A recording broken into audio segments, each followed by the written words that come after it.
Այո Տեր, Դու մեր սերն ես, Դու մեր ամենն ես, եւ իմ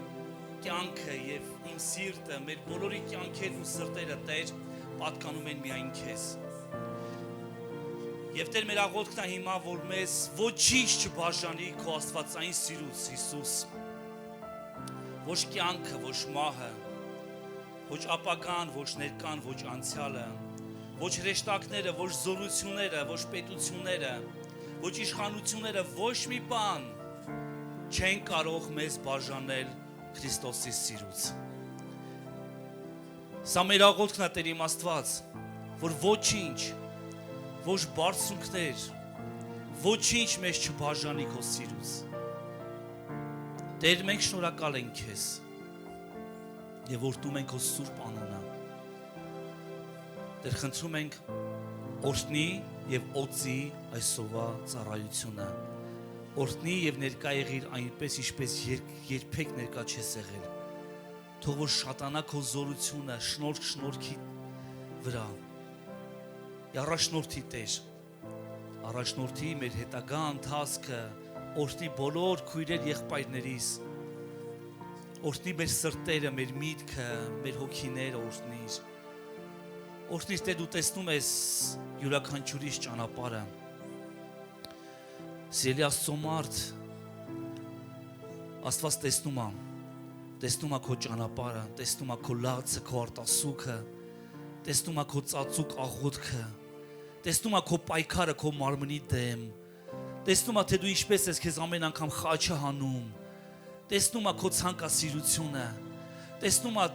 ամեն բան, տեսնում է Քո վիշտը, Քո դարդը, տեսնում է Քո ցավը, ամեն ինչ տեսնում է Քո կարիքը, տեսնում է Քո ուրախությունը, տեսնում է Քո ծածուկը, Աստված տեսնում է ամեն բան, եւ դու մենակ չես, Տերը քո հետ է, Տերը քո մեջ է, եւ դա նրա ցանկությունն էր բնակվել քո մեջ, եւ որ դու լինես նրա տունը, Աստծո տունը, Աստծո տաճարը, դա դու ես։ Դու մենակ չես, Տերը քո հետ է, եւ քո ձեռքից բռնած քեզ կանցկացնի, ինչի մեջ էլ որ լինես, նրա ձեռքը բաց չթողես ու չլքես նրան։ Տեր, շնորհակալ ենք քո ողորմության, քո շնորհքի եւ քո մեծ անսահման սիրո համար, որով դու մեզ սիրեցիր։ Շնորհակալ ենք։ Օրհնիր մեր ծառայությունը, օծիր Տեր իմ Աստված մեր սրտերը եւ եղիր օրհնված հանուն Հոր, Որդու եւ Սուրբ Հոգու։ Հալելույա։ Ամեն։ Փառք Հիսուսին։ Այսօր խոսելու եմ մի հետաքրքիր թեմայի մասին, հնարավոր է որ կիսատ մնա, որովհետև ես ուզում եմ բացեմ, հա։ Անցած Կիրակի ես այս թեման խոսեցի Ալավերդիում, ժամից ավել տևեց, համար ես կարող եմ շատ հնարավոր է այսօր կիսատ թողեմ, որ մենք որպեսզի ձեզ շատ չձանձրացնեմ, որ մի ինֆորմացիան կարողանամ ամբողջությամբ փոխանցել քեզ։ Եվ քարոզես այսպես է վերնագրել Աբիսողոմի ոգու վտանգավոր նշանները։ Ովքեր որ ավելի հին են, ովքեր որ կարդացած են Աստվածաշունչը, գիտեն ով էր Աբիսողոմը։ Եվ նրանք գիտեն, լսել են ով էր նա, ինչով անցավ եւ որն է դրա վտանգները։ Գիտես, անցած Կիրակի ես մի հայտնություն ստացա, ասում եմ, գիտես, քարոզները բաժանվել են 3 գույների։ Դա ոնց որ սվետաֆորի հայերենով ասված գույներն են։ Կարմիր, դեղին, ես ասում եմ, ասեն կապույտ, իրանագույն։ Կարմիր, դեղին եւ կանաչ։ Գիտես, լինում են քարոզներ, որ կանաչ գույն է։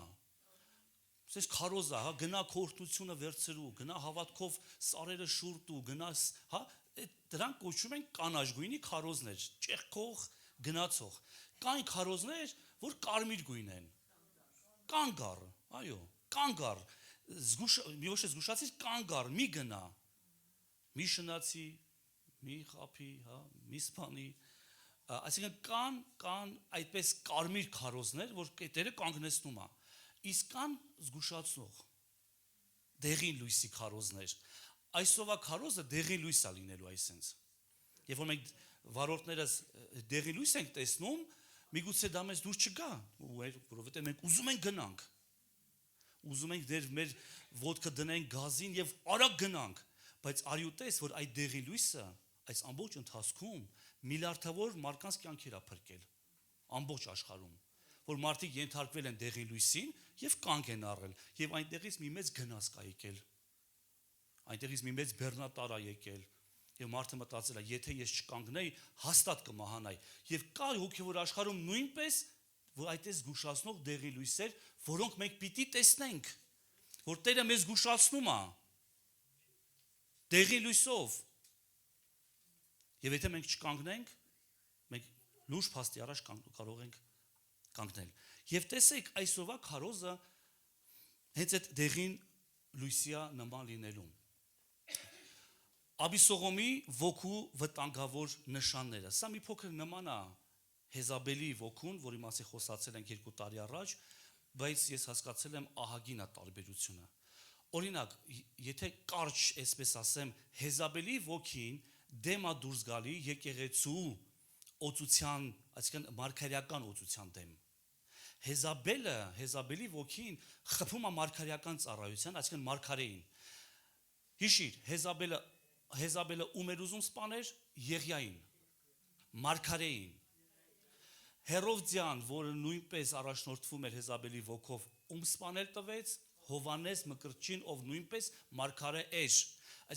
Այսինքն Հեզաբելի ոգին ինքը դեմ է դուրս գալի մարգարեական հոգու, մարգարեական պարգևի, այսինքն մարգարեի դեմ է դուրս գալիս։ Իսկ Աբիսողոմը ես հայտնաբերեցի ինքը ավելի շատ իշտա կրոնական դև է ինքը։ Բայց Աբիսողոմի ոգին ինքը ավելի շատ քաղաքական, հա, եկեղեցական քաղաքականություն։ Մի քիչ առաջ ասեց, չէ՞, քաղաքականություն։ Քաղաքականություն ինքը լավ բան չի։ Կա նաև եկեղեցական քաղաքականություն, որը նույնպես լավ բան չի։ Եվ Աբիսողոմը այսպես եկեղեցական քաղաքականությամբ է զբաղվում։ Սրա մասին դուք կարող եք կարդալ եւ անպայման կկարդաք Բ թագավորաց 13-ից 18 գլուխները ներառյալ։ Այս ամբողջ պատմությունը այդ գլուխների մեջ է գրված։ Բ թագավորաց 13-ից մինչև 18-ը։ Ով էր Աբիսողոմը։ Նա Դավիթ թագավորի որդին էր։ Դավիթ թագավորը ուներ որդիներ տարբեր կանանցից, եւ նա որդիներից մեկն էր։ Եվ այս պատմությունը այսպես է սկսվում, որ Աբիսողոմը ուներ եղբայր, որի անուն էր Ամնոն։ Աբիսողոմը ուրիշ մայրից էր, Ամնոնը եւ Թամարը ուրիշ մայրից էին։ Մորից, շնորհակալություն։ Մայր։ Ուրիշ մորից էր, բայց խի մայր չէ, որ մոր լավ։ Ամնոնը ուներ քույր, նրա անունն էր Թամար։ Եվ ներողություն, Աբիսողոմը ուներ քույր, որի անունն էր Թամար։ Եվ մի օր Ամնոնը, նրանց եղբայրը, սիրահարվում է այդ աղջկան, Թամարին։ Նրանց քրոջը։ Խառն եմ խոսում, հա։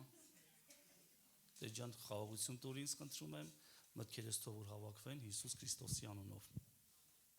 Երբ որ շատ բան ես ասելու, հա, ուզում ես առաջ անցնես։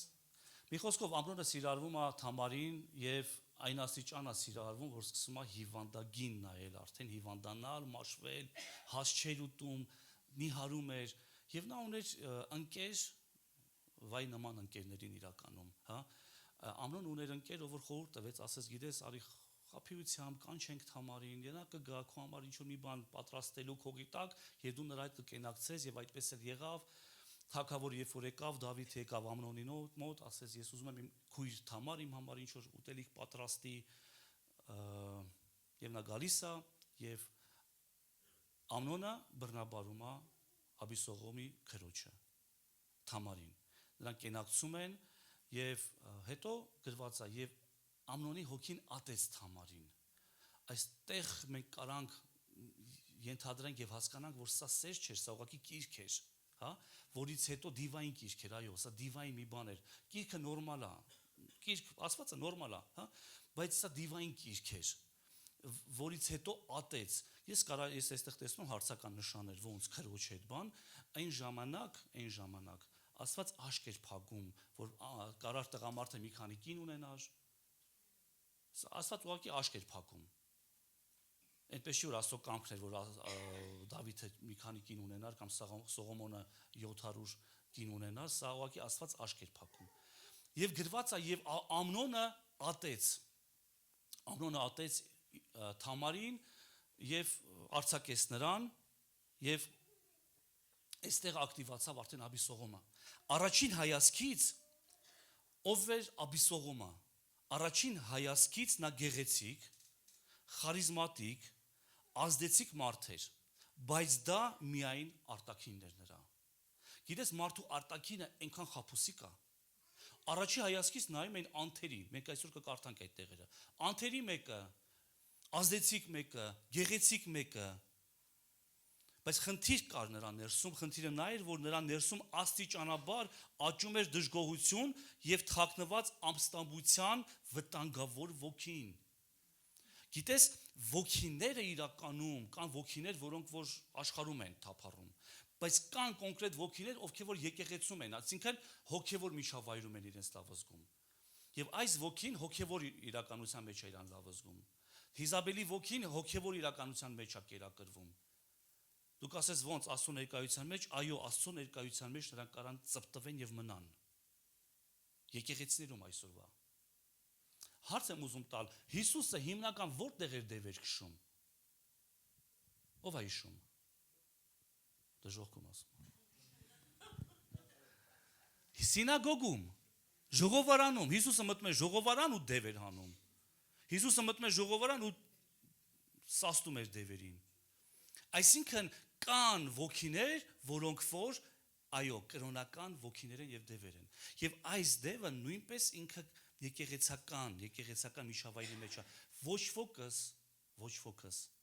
ապահովագրված չենք հարձակումներից։ Դրա համար այսօր այն թեման եւ զգուշացումը այդ դեղի լույսը ու շադի լինենք եւ այս մատի նկատմամբ նույնպես հիշում ես այս մատը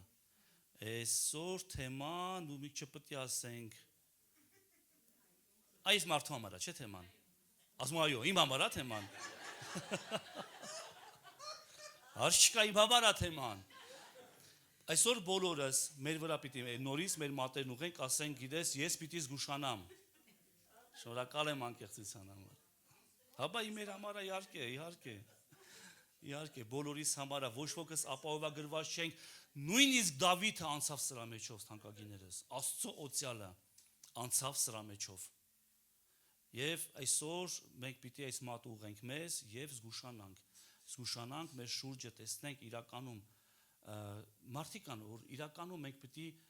մարդկանց հետ կան այդ մարդիկ, որ պիտի նույնպես զգուշավոր լինենք, եթե այս նշանները մենք հայտնաբերենք։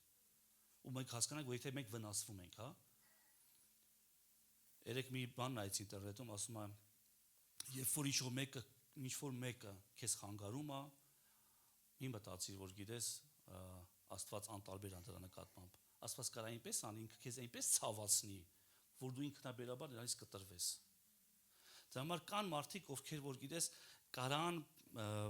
կարան այսպես Աբիսողոմի նման վնասներ հասցնեն Աստծո եկեղեցուն, հոգևոր կյանքիդ եւ ընդհանրապես ընտանիքիդ։ Այսինքն, խնդիրն այն էր, որ նրան ներսում աստիճանաբար աճում էր դժգոհության եւ թաքնված ապստամբության վտանգավոր ոգին։ Կա բան, որ գիտես, մենք կարանք վերցնենք եւ կամաց նրան կերակրելով, ջրելով նրան աճեցնենք։ Նա միանգամից չեկավ սրով։ Նա սրով անմիջապես չեկավ, այլ ուղղակի նա աստիճանաբար էր աճում։ Գնանք հերթականությամբ։ Նախ նա եկավ, Աբիսողոմը եկավ, շողոքորթությամբ, գիտես, էդի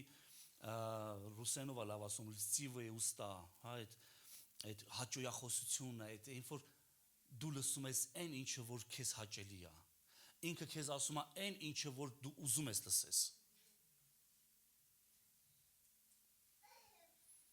Կամ դու գիտես մարդու այն թույլ տեղը, դու նրան ասում ես եւ դրանով կարաս ծուղակի մեջ գցես, ինքը ասեց։ Նա գալիս է, հենց այդ վտանգավոր դևը գալիս է սկզբից շողոքորթությամբ, կեղծ մտահոգությամբ, մանիպուլյացիաներով, հիշում ես Հեզաբելի դևը նույնպես մանիպուլյացիաներ էր անում, մանիպուլյացիաներով, դրված հեղինակությունը խաթարելով կամ հեղինակազրկելով։ Ես ամբողջը բերելու եմ մեր օրեր ու եկեղեցի, երբ որ դրված է հեղինակություն եկեղեցում, երբ որ դրված է կարգ ու կանոն եւ կարգ, գիտես հեղինակության տակ է ինքը դնում, հարցականի տակ է ինքը գնում։ Լավ, գնացինք հերթականությամբ։ Գլխավոր վտանգների մասին եմ ես խոսում։ Գլխավոր վտանգները, առաջինը՝ չլուծված վիրավորանք։ Աբիսողոմը ուներ թշնամանք իր եղբոր հետ, իր քույր Թամարի հետ կատարվածից հետո։ Պատմությունը պատմեցի։ Ինքը ուներ վիրավորանք, որի հարցերը չէր լուծել, եւ նա ճիշտ էր, նա արդար էր, բայց մեկ կարասի բայց շատ ներողություն, բա ինչ աներ, գնաց ճակատը պաչեր, բայց տես, երբ որ մենք չենք լուծում այդ վիրավորանքների հարցերը, մենք կտեսնենք, թե ուր կարող են տանել այս ամենը։ Բ Թագավորաց 13:22-ից կարդամ։ Գրված է Աբիսողոմը չէր խոսում Ամնոնի հետ ուշադիր, ոչ վատ, ոչ լավ։ Իսկ սա արդեն շատ վտանգավոր մի վիճակ է ընտանիքի ներսում։ Երբ որ ընտանիքում մենք հանդիպում ենք ու չենք խոսում ոչ վատ, ոչ լավ։ Ինչ կարծիք ես։ Չգիտեմ, ոչ վատ, ոչ լավ։ Նեյտրալ, չեզոք։ Սա կարող լինի թե մեր ընտանիքներում վտանգավոր մի արդեն լույս է։ Բերենք եկեղեցի, ես այսօր խոսել եմ եկեղեցու մասին։ Երբ որ հանդիպում ես ինչ-որ մեկին, քո եղբորը, նա եղբայրներ են։ Մենք Քրիստոսով եղբայրներ եւ քույրեր ենք, հա։ Եղբայր ու քույր ենք։ Երբ որ դու նայում ես, տեսնում ես, հանդիպում ես ոչ լավ, ոչ վատ, սա շատ վտանգավոր արդեն վիճակ է, որը կարա տանի արդեն մենք կտեսնենք որտեղ։ Սա ատելության եւ թշնամության տանող նախանշաններից է, երբ որ դու հանդիպում ես քո քրոջը, դու հանդիպում ես քո եղբորը, բայց ոչ վատ, ոչ լավ։ Սա արդեն ուրեմն սրտում մի բան կա։ Աբիսողոմը չէր խոսում Ամնոնի հետ։ Ոչ վատ, ոչ լավ։ Այս վիճակին առավել պետք է ուշադրություն դարձնել։ Եթե դու հիմա քեզ բռնացնում ես, որ կա մեկը, ով որ քեզ վիրավորել է ու դու ճիշտ ես, կա մեկ, ով որ քեզ ցավեցրել է ու դու ճիշտ ես, կա մեկ, ով որ քո հետ անարդարացի է վարվել ու դու ճիշտ ես, ինքը քո հանդեպ անարդարացի է վարվել, այս վիճակին ուշադրություն դիտեք դարձնեք։ Հիմա դու եթե դու սրա հարցերը այսօր չլուծես, հավատա, մի օր կգա մարդասպան կլինես։ Ով որ եղբորը ատում է, նա մարդասպան է, սա Աստծո ասում։ Դուք ասես ֆիզիկապես չեմ սպանի, բայց ով որ եղբորն ատում է, նա մարդասպան է արդեն։ Իսկ հիշում ես, ես շատ եմ այս օրինակը բերում, ինչ էին անում մարդասպանի հետ հին Հռոմում օրինակի համար։ Կապում էին դիակ այդ մարդուց ու ասում են գնա 7 օր ապրի նրա հետ։ Դիակի հետ 7 օր։ Սպանել ես քո եղբորը, քո ընկերոջը, չգիտեմ, քաղաքացուտ, համա, գյուղացուտ, էշի համար, կովի համար, չգիտեմ ինչի համար։ Սպանել ես, հարց չկա, մենք ես կներենք 7 օր հետո, վերցնում ենք, կապում ենք դիակը մարդու հետ ու գնա ապրի։ Լավ, 1 օր, 2 օր, հետո այդ դիակը փտում է։ Դու նա պետք է հաց ուտես, պետք է քնես, վեր կենաս, դու քնում ես մեջքի թեթևը մեկը կապած։ Սուքարան պիտի գնաս։ Եվ մարդիկ 4-րդ օր արդեն կոտրվում են, չեն դիմանում, որովհետև փտում է, հասկանում ես։ Գիտես, երբ որ մարդը ինչ որ մեկը մեկին ատում է, սա արդեն կարա տանի մարդասպանության։ Եվ այդ հոգևոր աշխարհում հոտ է գալիս։ Դա համար մենք այս վիճակին առավել պիտի ուշադրություն դարձնենք, որովհետև Ամնոնն ատում էր Աբիսողոմն ատում էր Ամնոնին այն բանի համար, որ նա բռնաբարել էր իր քույր Թամարին։ Գիտես, առաջին հայացքից այն փաստը, որ նա ատելություն ուներ, կարող էր արդարացի թվալ։ Բա բռնաբարել է քրոջը, բա ինչ անեմ, ճակատը պաչեմ։ Բայց գիտես, երբ որ նա չլուծես իր սրտի վիրավորանքի հարցերը, մենք հոգևոր մարդիկ ենք ախր։ Մենք հոգևոր ենք, մենք պիտի հասկանանք, որ այդ բեռը շատ ծանր է կրել, այդ բեռը շատ ծանր է տանել։ Գիտես, ներել չի նշանակում գնալ նրա հետ շարունակել նույնպես, բայց ներել նշանակում է այդ բեռը սրտից այդ բաց թողել, որ երբ որ հանդիպում ես նրան, տոկի քեզ չի տալիս։ Ներել նշանակում է այդ բեռը սրտից բաց թողել։ Մարդիկ շատերը մտածում են ներել նշանակում է գնալ հաշտվել, գնալ ու շարունակել նրա հետ ապրել հին ձևով, մարդկա վտանգավոր մարդ է, ներել չի նշանակում նրա հետ շարունակել ընկերություն անել, ուղղակի բաց թողել սրտից։ Առաջին հայացքից կարող ենք մտածել, որ այս ինչ թասիբով եղբայրը Աբիսողոմ է, քրոջ պատիվը ոնց է պահում, սա առաջի հայացքից էր սիրելիս։ Եվ նորից եմ ասում, մենք ոչ ոքս չգիտենք մեզ ոնց կպահենք այս իրավիճակի մեջ, բայց մենք կարանք այստեղից բաներ սովորենք։ Որովհետև Պողոս Առաքյալն ասում է, որ 5 տակարանը մեզ համար դաստիարակ է որպես։ Մենք կարդում ենք, հոգևոր պրինցիպներ ենք սովորում եւ այնտեղ մենք դասեր ենք խաղում։ Իհարկե նա լուր մնաց, բայց ներսում ապստամբություն էր հասունանում։ Լռության մեջ։ Գիտես, վտանգավոր է, գրիր, կարած գրես, վտանգավոր է։ Այն վիրավորանքը, որը չի բժշկվում Աստծո առաջ, վերածվում է թույնի։ Վիրավորանք կա, եւ մենք իրան չենք բերում Աստծո առաջ։ Վիրավորանք կա, եւ նրան մենք չենք բերում Աստծո առաջ, ինքը վերածվում է թույնի։ Նորից եմ ասում, սա այն դեպքն է, երբ որ դու 100% ճիշտ ես։ Բայց եթե մենք քրիստոնյաներ ենք ու եթե մենք Աստծուն հավատացող հետևող մարդիկ ենք, մենք պիտի սովորենք Քրիստոսից, որին խաչեցի եւ նա խաչի վրա այդ ցավերի մեջ այդ աղոթն արեց, ներից չեն հասկանում ինչ են անում։ Ստեփանոսը, երբ որ նրանք քարկոծում էին, նա նույնն ասեց, ներից չեն հասկանում ինչ են անում, թող որ նրանց համար սա մեղք չհամարվի։ Լինում է, երբ որ դրսևանց ծառայում ենք Աստծուն, բայց ներսից դատում, մեղադրում կամ դժգոհում ենք։ Գիտես, մենք դրսևանց կարանք գեղեցիկ երևանք, մենք սրա ձևը շատ լավ գիտենք ինչպես աստվածապաշտ երևալ, մենք սրա ձևը շատ լավ գիտենք, այդ քողը, այդ աստվածապաշտ կերպարանք ունենալու ձևը մենք շատ լավ գիտենք, վարժվել ենք, բայց ներսում եթե կա այս ամենը, այս չլուծված վիրավորանքի հարցը, ինքը կարա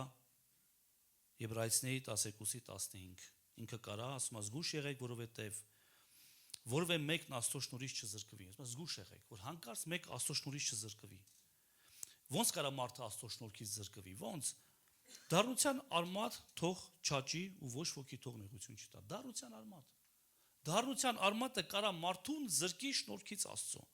Ու ասում է, եւ դրանով շատերը չփղծվեն։ Այդ դառնության արմատը մեկի սրտում է, ճիշտ է։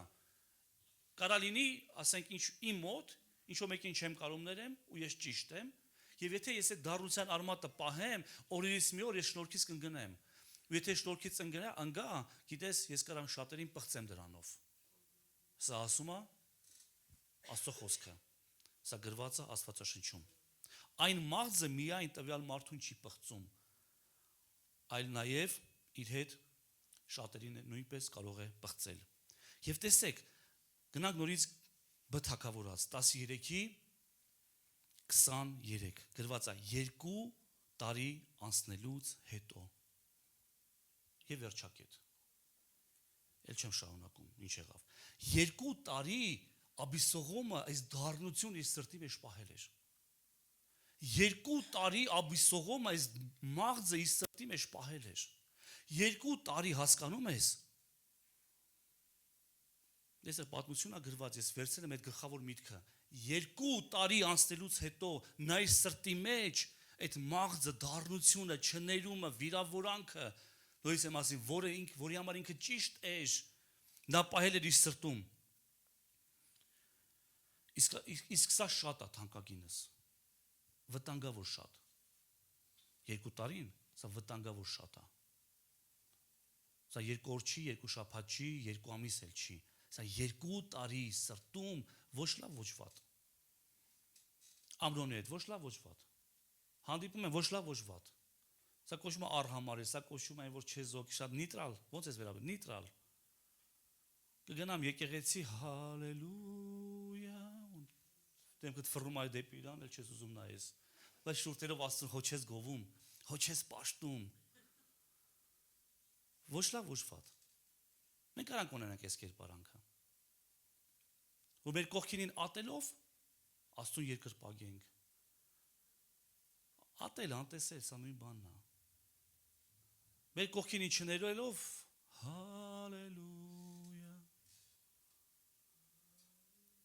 Հետո լցրում ես Սուրբ Հոգու, ոնց կլցնի քեզ։ Ոնց սիրտդ ինչ վիճակում է։ Եվ գիտես, սա արդեն պատմություն է, երբ որ Աբիսողոմը սպանում էր եղբորը, իր եղբայր Ամնոնին։ Այդ վիճակը մարդուն դարձնում է եղբայրասպան։ Միթե նույնը չարեց նույնը չեղավ առաջի սպանության դեպքում։ Երբ որ Կայենը սպանեց Հաբելին, գիտես ոչ լավ, ոչ վատ։ Մա ուր է եղբայրդ, Կայեն, եղբայրդ ուր է։ Հիշում ես նրա պատասխանը։ Մա աղբորս պահակնեմ ինչ է։ Ոչ լավ, ոչ վատ։ Նեյտրալ, չեզոք։ Սա այս վիճակն էր, երբ որ առաջի սպանությունը տեղի ունեցավ։ Այս վիճակն էր Կայենի մոտ, երբ որ Կայենը սպանեց իր եղբայր Հաբելին։ Ոչ լավ, ոչ վատ, գրված է, որ Աբիսողոմը Ամնոնի հետ ոչ լավ, ոչ վատ։ Կայենը Աբելի հետ ոչ լավ, ոչ վատ։ Նեյտրալ, չեզոք, արհամարած։ Եվ այս վիճակը իրականում դարձրեց Աբիսողոմին մարդասպան։ 2 տարի վիրավորանք գումարած ժամանակ 2 տարի եւ մարդը կարա դառնա մարդասպան, եղբայրասպան։ Այսօր դա հնարավոր է, նորից եմ ասում, տեղի չունենա ֆիզիկապես, բայց հոգեվոր աշխարհում ես կարող եմ իմ եղբորը սպանեմ ատելությամբ։ Ոչ լավ, ոչ վատ։ Անում է վտանգավոր ներսի հենց այս վիճակը։ Եվ նա փախնում է թագավորի երեսից, փախնում է տնից։ Գիտես, այս վիճակը կարամ ես արքայությունից դուրս հանի։ Սա երկնքի արքայությունն է, ճիշտ է։ Երկնքի արքայության մթնոլորտն է այստեղ։ Եվ այս վիճակը կարա մարդուն դուրս հանի տնից, դուրս հանի թագավորի երեսից, դուրս հանի թագավորությունից, ու գրված է նա փախավ, սպանեց եղբորը ու փախավ, կտրվեց, դուրս եկավ թագավորական իր այդ միջավայրից։ Եւ նրա կողքին հայտնվում է մեկը, անունը Հովաբ, նրա միջոցով նա վերադառնում է հետ, բայց կար մի պայման կար, 14-րդ գլուխ 24 խոսք։ Երբ որ Հովաբը գալիս է թագավորին, ասում է Աբիսողոմ ուզում է վերադառնա, թագավորը Դավիթը ասում է թող նա վերադառնա իր տուն եւ իմ երեսը չտեսնի։ Եվ Աբիսողոմը վերադարձավ իր տուն եւ թագավորի երեսը չտեսավ։ Սա էլ է վտանգավոր վիճակ։ Երբ կարծես թե վերադարձել ես, բայց չկա հանդիպում երես առ երես։ Դա նույնպես վտանգավոր վիճակ է։ Բայց դու կարաս ասես թագավորը չուզեց, մտքի տեղ լինի։ Մենք հետո կտեսնենք ինչպես նա կարողացավ գնալ եւ թագավորի առաջ կանգնել։ Գրված է խոնարհվեց եւ թագավորը նրան ընդունեց։ Սա նույնպես վտանգավոր վիճակ է, երբ որ կարծես թե վերադարձել ես, երբ որ կարծես թե վերատանն ես, կարծես թե թագավորության մեջ ես, բայց դու երեսը չես ուզում տեսնես։ Կգնա, բայց երեսը չեմ տեսնի։ Գրված է նա եկել էր, բայց թագավորն ասաց թող երեսը չտեսնի եւ միգուցե սա հենց դա էր ուզում։ Հենց սա էր միգուցե Աբիսողոմի ուզածը։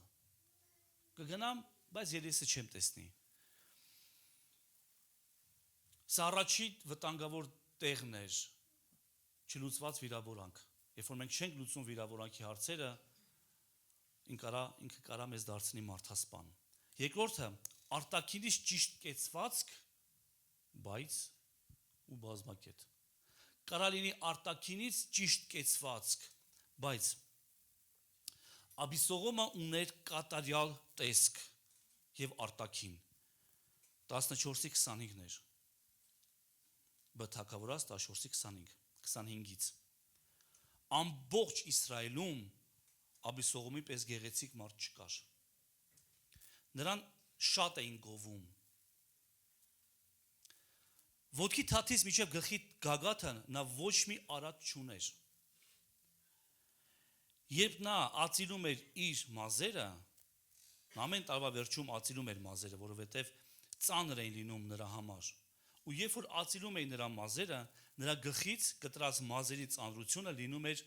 200 սիկղ, թագավորական կշեռքով կշռած։ Սա գիտես ինչքան է 2.5 կիլոգրամ։ Պատկերացնում ես 2.5 կիլոգրամ մազ։ 1 տարվա ընթացքում 2.5 կիլո դրա մազերը աճում էր։ Թողնեք այստեղը, հիշիր, բայց մազի պահը, կարող է այսօր չկարողանամ անդրադառնամ, բայց այս մազերի պահը անպայման դուք հիշես, լավ, ֆիքսեցինք սա։ Նայ, նա գեղեցիկ էր, խելացի, ազդեցիկ, ժողովրդի կողմից սիրված, բայց դրա ներսը խոնարհ չէր։ Դա արտաքինից նորից եմ ասում, ճիշտ կեցվածք ուներ, բայց սա միայն արտաքինն է։ Նրա սիրտը խոնարհ չէր։ Այդպես էլ այսօր քրիստոնյան կարող ունենա ճիշտ կեցվածք, ճիշտ աստվածապաշտ կեցվածք, գրված է նրանք ունեն աստվածապաշտ կեցվածք, բայց զորություն ուրացած, գեղեցիկ երկրպագու, խելացի, կրթված, ազդեցիկ, շրջապատված սիրված մարկանցով, բայց սիրտն է այստեղ կարևոր, Աստված սրտին է նայում։ Գիտես, երբ որ Աստված առաջին թագավորին ընտրում էր, ով էր առաջի թագավորով հիշում։ Սավուղը, նա ինչպիսին էր, դրա մասին նկարագրված է, բոյով, սլացիկ, սիրուն, սիմպաթիչնի, ազդեցիկ մարդ էր։ Եվ նա թագավորեց Իսրայելի վրա։ Եվ երբ որ արդեն Աստված ուղարկում է մարգարեին, ասում է գնա նորից թագավոր ընտրի, թագավորը գնաց իր փորձառության վրա։ Ներողություն, մարգարեն գնաց իր փորձառության վրա, նա գնաց տեսքի վրա,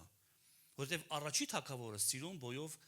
բուսաթով, ազդեցիկ, տեսք ունեցող մեկն էր, ուրեմն հաստատ երկրորդ թագավորն էլ պիտի լինի նման մեկը։ Եվ գնաց մարգարեն իր հին փորձառության վրա ասեց հաստատ ինքն է, տեսքով համապատասխանում է որպես թագավոր։ Աստված սրտին է նայում, եւ Աստված խոսեց մարգարեի հետ ու ասեց, գիտես, դուք մարդիկ նայում եք արտաքինին, դուք չափում եք, կշռում եք արտաքինով, բայց ես նայում եմ մարդու սրտին։ Աստված սրտագետ Աստված է, Աստված նայում է մարդկանց սրտերին, Աստված ներսն է տեսնում, Աստված կարդում է քեզ, Աստված կարդում է քեզ, գրված է եւ դուք բաց նամակներ եք, որ բոլոր մարդիկ են կարդում, դուք այս կողմն էլ բաց նամակներ եք, ու մարդիկ ձեզ կարդում են, ուրախ ես դրա համար, անկեղծ, ես չէ, ես այդքան էլ չէ, անկեղծ եմ ասում, գրված է եւ դուք բաց նամակներ եք, մարդիկ կարդում են, Աստված մարդու սրտին է նայում, ու գրված է մարդիկ են, ոչ միայն Աստված, մարդիկ են կարդում, ուրախ ես որ քեզ մարդիկ կարդում են, անկեղծ, ես չէ, էլի ասում են ամեն, հալալա, ինչ ասեմ, մալաձեց, մարս, ունես այդ համարձակությունը, ես ուրախ չեմ, գրվում է, հասկանում ես, գրվում է մեր կյանքի գիրքը, ինչպես կվերնագրես այն, ոնց կվերնագրես քո կյանքի գիրքը, Աստված մարդկանց սրտերին է նայում, եւ եթե դու ունես համարձակություն, որ ասես, փառք Աստծուն, Աստված իմ սիրտը գիտի, փառք նրան, դու լավ հոգևոր վիճակում ես, ես քեզ մի փոքր նախանձում եմ, բարի նախանձով, Այս պատմությունը մեկ անգամ պատմած կլինեմ, մի հատ էլ պատմեմ, երբ որ աշխատում էի, աշխատանք ունեի, մեկը կար, ով որ միշտ պարտքով փողեր վերցնում, բայց տալիս էր, վերցնում էր տալիս էր, այս պատմությունը հաստատ ու կհիշես, որ հիմա պատմեմ։ Եվ մեկ անգամ մոտեցավ, ասեց, հրո ջան, փող տու էլի կարծեմ 200,000 փողեր ուզում, այսքան օրից կտամ, այն որ չուզենալով, այն որ սրտիցս պոկելով, որտեվ գիտեմ, արդեն ինքը խնդիր ուներ ֆինանսական, մտածում էի, կարող է ուշացնի, կարող է եւ այլն։ Սրտիցս պոկելով տվեցի, բայց ինքը հո չգիտի, չէ՞ որ սրտից եմ պոկել։ Որտեղ ժպիտով գիտես ոնց է քողարկում։ Ինչ ես խոսում ասում, ռիպսիկ տա։ Վերցրու բան։ Ոայ անո տվեցի։ Գնաց ու ճիշտ ժամանակին եկավ, ինչքան որ կարծեմ ասել էր շաբաթ օրը կտամ, շաբաթ օրը եկավ, հաշվեց տվեց ու ես ինչ ասում, Աստված քեզ այնքան օրհնի քո սրտի համար, ասի պետք չի։ Իմ սրտի համար պետք չի ինձ օրհնի։ Քո սրտի չափ քեզ տա, հա, տենց ասես, քո սրտի չափ քեզ տա, ասի չեմ ուզում։ Իմ սրտի չափ չեմ ուզում ինձ տա։ Խիացի տուժված կլինեմ։ Չուզենալով է տալիս։ Կլինի ինքը օրհնի ինձ իր սրտի համեմատ։ Իմ սրտի համեմատ չեմ ուզում ինձ օրհնի։ Գիտես, մարդու սիրտը շատ ծածուկ տեղ է։ Ասում է չափազանց ապականված է մարդու սիրտը։ Բայց Աստված մարդու սրտին է նայում։ Գիտես, Աբիսողոմը առաջի հայացքից, որ հարց է ծագում, եթե ինքը չի բա էլ ով, մի փոքր էլի շեղվեմ, ով է հիշում հարուստ երիտասարդի հենց այդ պատմությունը, ով որ ուներ աստվածապաշտ այնպիսի կերպարանք, օրհնված էր մեր բոլոր չափանիշներով, հարուստ էր, գրված անա վազելով եկավ Հիսուսի մոտ ծնկի իջավ։ Հասկանում ես, ծնկի է իջել մարդը, երկրպագույ է։ Վազելով է գնում եկեղեցի, ասում վազելով եկավ Հիսուսի մոտ, ծնկի իջավ, օրհնված էր, շատ հարուստ էր, հարցեր էր տալիս, ինչ անեմ, ասում է, ոնց անեմ, ուզում եմ հավիտենությունը ժառանգեմ։ Հիսուսը ասեց, գիտես պատվիրանները, մանկուց պահում եմ, պատկերացնում ես, այսինքն ինքը մանկուց կիրակնորյա դպրոցում է մեծացել, մանկուց ամեն կիրակի գալիս էր, զոհաբերության քարոզիչը օրհնում էր, ինքը բարձրանում էր երրորդ հարկ մանկականին, մանկուց ի վեր, ինչ, զոհաբերություն չէր տալի, ասում է, каждое свое, ու դու հասկանում ես, մանկուց ի վեր ինքը պահել է, բայց նա տխուր հեռացավ Հիսուսից և Պետրոսը հարց է տալիս, արդարացի հարց, եթե ինքը չի բայելով, էլով կարա փրկվի, շատ ներողություն, էլով կարա փրկվի, հլը նայի առաջի հայացքից կատարյալ մեկն է, բայց Աստված սրտերին է նայում, Աստված ասեց լավն ես, շատ լավն ես, սիրեց Հիսուսը նրան, շատ լավն ես, մի բան քեզ չի երիքում, մի բան պակասում է քեզ, չես վստահում Աստծուն, դու չես կարում հորը վստահես, եթե վստահեիր, դու կարողանայիր խաչը վերցնել, եթե դու ուզում ես խաչը վերցնես, ազատվի են բեռից, որը դու կրում ես, նա բեռ ուներ, նա իր հույսը դրել էր իր հարստության վրա, նա իր հույսը դրել էր իր փորձառության վրա, նա իր հույսը դրել էր իր վրա, և Հիսուս ասեց, չես կարա երկու տերերի ծառայես, չի լինելու, գիտես, Տերը դեմ չի, որ մենք լավ ապրենք, ապահով լինենք, հարուստ լինենք, Տիրոջ մոտ ամբողջ ոսկին արծաթը, բայց նա ուզում է, որ մենք նրան ապավինենք,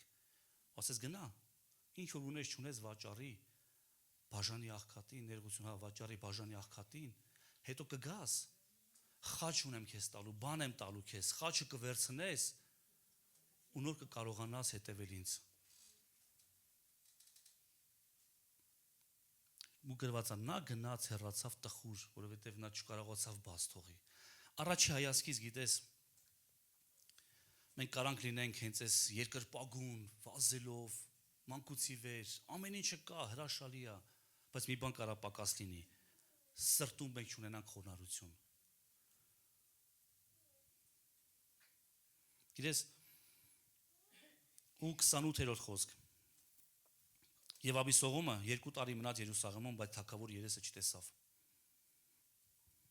Պատկերացնում ես, պատկերացնում մի պահ, 2 տարի նույն արքայության մեջ ու չես հանդիպում, 2 տարի, դե կգնամ ծառայության, որ փառաբանությունը սկսած կլինի, բերենք մեր օրեր, հա, չպրծած կգնամ, վտանգավոր վիճակ է, շատ վտանգավոր, գիտես քանիսիներ իմ տեսե հենց այս վիճակով, երբ որ հասել են այստեղ արդեն, հենց այս վիճակի մեջ, կգամ փառաբանություն սկսած լինի, ոչ ոք երեսը չեմ ուզում տենամ, սաղ կեղծավորներ են, ու կգնամ, երբ որ արդեն վերջի պահերը կլինի, գրված է, 2 տարի Երուսաղեմում, 2 տարի նա մնաց թագավորի մոտ, թագավորի արքայության մեջ, թագավորական վիճակի մեջ, սա արքայություն է, սիրելի, սա երկնքի արքայությունն է, բայց թագավորի երեսը չտեսավ, սա շատ վտանգավոր մի վիճակ է, և 28-ից 33 խոսքերը ամփոփեմ, Աբիսողոմը դիմում է Հովաբին, այն մարդուն, ով որ օգնել էր, որ նա վերադառնա թագավորության մեջ, դիմում ասում է գնա, մի բան արա, Հովաբ ասում է չեմ գնալու, Երկրորդ անգամն է դիմում, ասում է չեմ գնալու։ Գիտես ինչ անում Աբիսողոմը, վերցնում եւ Հովաբի գարու արտերը այրում է։ Սա շատ վտանգավոր տեսակ է, Աբիսողոմի տեսակը։ Երբ որ ուզածին հասնելու համար պատրաստ է ուրիշների արտերը այրել։ Հովաբը արտ ուներ։ Իր ունեցվածք ուներ, իր դաշտը, իր ծառայությունը, հա։ Իրանը ուներ, իր արտն է սա։ Դա լինի ծառայություն, դա լինի դիրք, դա լինի կերակուր, դա լինի չնայած սա ես կարծում եմ խորհուրդն է Աստծո խոսքի, որովհետև գարին դա կերակուր է, հա, դա հացն է։ Նա բռնում ու հացից զրկում է։ Շատ վտանգավոր այս տեսակը, այս Աբիսողոմի տեսակը, երբ որ իր ուզածին հասնելու համար ինքը կարա քեզ հացից զրկի։ Ռուսերեն մի հատ լավ բառ կա, նա պակստից փչացնի, կեղտոտի, զրկի, այրի, ուղակի այրի։ Խի իր ուզածին ուզում հասնի։ Սա նույնպես շատ վտանգավոր վիճակ է։ Հենց այս Աբիսողոմները պատրաստ են ամեն ինչի։ Պատրաստ են հացիցը զրկի։ Պատրաստ է իր ուզածի համար քեզ, գիտես ինչ անի, քեզ թուլացնի, զինաթափի։ Լսում ես ինչ եմ ասում, հա։ Շատ ուշադիր եղի, խնդրում եմ, ուշադիր եղի քո կողքի Աբիսողոմներին, եթե կան, ու եթե տեսնում ես ինքը քո արտերը այրում արդեն, մի բան դու պիտի ձեռնարկես։ Եթե դու տեսնում ես, որ այս Աբիսողոմները այրում են արտերդ, հացից է զրկում, կյանքի հացից։ Իսկ Աստված նայում է մարդկանց սրտերին։ 14:33 խոսքը։ Հետո Հովաբը գնաց թագավորի մոտ եւ նրան պատմեց եւ նա կանչեց Աբիսողոմին, նա եկավ թագավորի մոտ, երկրպագեց նրան միջև գետին, խոնարհվելով նրա առաջ եւ թագավորը համբուրեց Աբիսողոմին։ Բայց դեռ կինոն նոր պիտի սկսվեր իրականում։ Եվ թագավորը ընդունեց Աբիսողոմին։ Եվ հայրը, որտեղ սա հայրական սիրտն է, հասկանում ես։ Հայրական սիրտը ինքը ներում է, հայրական սիրտը եւս 1 շանս կտամ, լավ եւս 2 շանս կտամ, լավ եւս 10 շանս կտամ։ Սա հայրական սիրտն է։ Բայց արի ու տես Աբիսողոմները, կներեք ես բառը պետք է ասեմ, չեն սթրվում։ Որտեղ դա Աբիսողոմն է, սիրելիս։ Քանի րոպե եմ ես արդեն քարոզում։ Ավարտում ենք, թող հարաբանության թիմը գա։ Մոտավոր 40%-ը հասցրեցի։ Չեմ ուզում վազելով գնամ, ուզում եմ որ դու ամբողջ ինֆորմացիան մարսես, որովհետև ես չեմ վախենա սա ասեմ, որ սա շատ կարևոր, չափազանց կարևոր թեմա է։ Որովհետև եթե մենք չլուծենք մեր ներսի Աբիսողոմների հարցը, չներման, վիրավորանքի, կամ եթե մեր կողքը կան նման մարդիկ, մենք պիտի շատ ուշադիր ու զգուշ լինենք։ Եվ գիտես, թագավորը ինքը հայր է, թագավորը ինքը ներող է, ներողամիտ է, ինքը ընդունող է, ինքը շանս տվող է, բայց դեռ կինոն նոր պիտի սկսվեր, որտեղ նա արդեն ծրագրավորած գալիս է։ Նա բագաժով, գիտես ինչու, 2 տարի չէր կարողացել ներել։ 2 տարի։ Նա ապրել է արքայության մեջ, բայց իր ձևով, իր կանոններով։ Գիտես, Աբիսողոմները կարան լինեն արքայության մեջ, բայց իրանց ձևով ապրեն, իրանց կանոններով գործեն։ Աբիսողոմը մի քիչ առաջ անցնեմ ասեմ, Աբիսողոմը ինքը կանի, անող է ինքը, բայց իր ձևով։ Ես իմ ձևն ունեմ։ Ես իմ որոշումն ունեմ, իմ պատկերացումն ունեմ ու իմ ձևը ունեմ։ Աբիսողոմը չի կարող ընդունի հանդիմանություն։ Աբիսողոմը չի կարող տեղավորվի սրա մեջ։ Եվ հայրը նրան շանս է տալիս, բայց նա, գիտես, շատ անշնորհք է գտնվում։ Շատ անշնորհակալ է գտնվում։ Խոսքը ասում է, զուշ եղեք, մեկ Աստծո շնորհքից չզրկվի, անշնորհք չդառնա։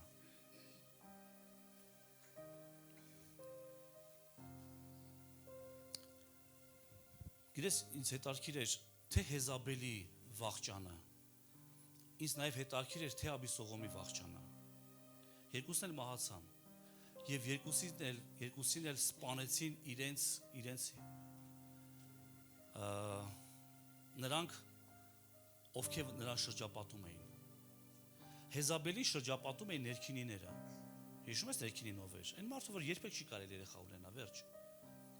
Անպտղությունը։ Գիտես, Հեզաբելները իրանց սիրում են շրջապատեն մարդկանց, ովքեր երբեք պտուղ չեն ունենա։ Այսինքն, երբեք իրանք չեն կարող ինչ-որ մի ծառայության հասնեն։ Դու պիտի միշտ ինձ լսես, իմ ասածով շարժվես,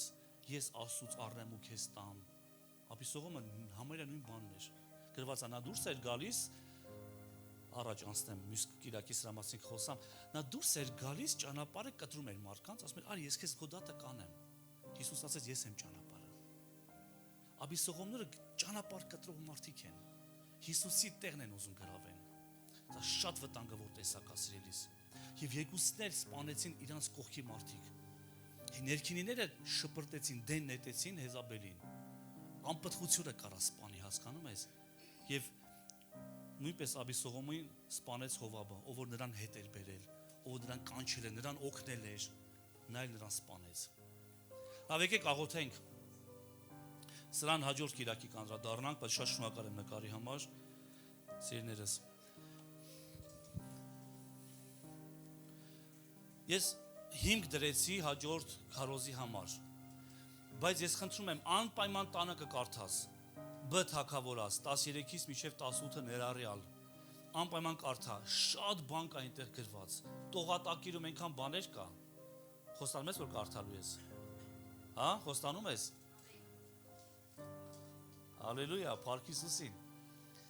անպայման կկարդաս, սիրելիներս, նորից եմ ասում, սա այն քարոզն է, սա այն խոսքն է, որը մեր համար պիտի լինի դեղին լույս, զգուշացնող, մեզ հետ պահող, մեզ կանգնեցնող ինչ-որ մի արագ բանից առաջ, լավ, փառք Հիսուսին, բարձի ձեռքը քեզ օրհնեմ, Տեր օրհնի քեզ ու պահի քեզ, Տերը պայծառացնի իր երեսը քեզ վրա եւ ողորմի քեզ, Տերը բարձրացնի իր երեսը քեզ վրա եւ իր խաղաղությամբ քեզ կշտացնի, եւ մեր Տեր Հիսուս Քրիստոսի շնորհքը, Հայր Աստծո սերը եւ Սուրբ Հոգու հաղորդությունը ամենքիս հետ, ամեն, գնաս Տիրոջ խաղաղությամբ։